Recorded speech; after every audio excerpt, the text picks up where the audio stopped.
The NPR Radio by Livio offers access to NPR programming in over 16,000 internet stations and now features Pandora, available at shop.npr.org.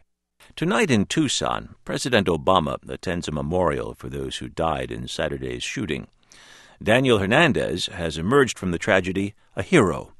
He was a new intern who rushed to the aid of Congresswoman Gabrielle Giffords after she'd been shot.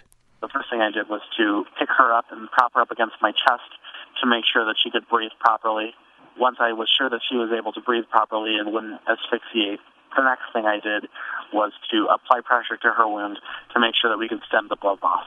The Latino community is especially proud of Daniel Hernandez, and some say they are also relieved.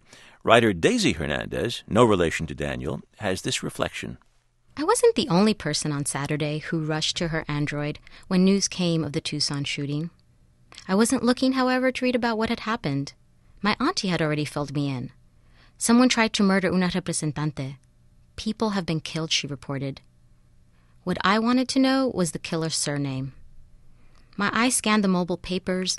I held my breath. Finally, I saw it. Jared Loughner. Not a Ramirez, Gonzalez, or Garcia. It's safe to say there was a collective sigh of brown relief when the Tucson killer turned out to be a Gringo.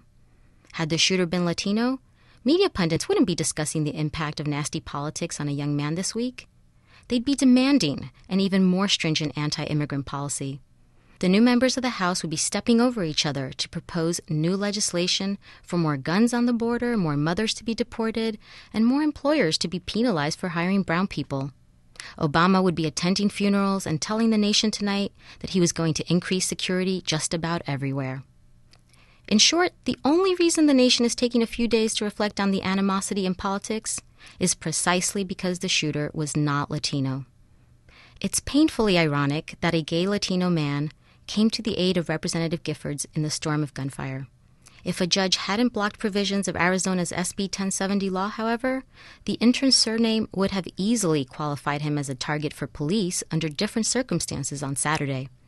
As Sheriff Clarence Dupnick of Pima County, Arizona, told reporters, the anger, the hatred, the bigotry that goes on in this country is getting to be outrageous. And unfortunately, Arizona has become sort of the capital. I admit that it was only after I saw the shooter's Gringo surname that I was able to go on and read the rest of the news about those who lost their lives on Saturday and those who, like Representative Giffords, were severely wounded. I admit also that I felt some small relief in knowing that at least this shooting wouldn't be used as a reason for yet another backlash against immigrants.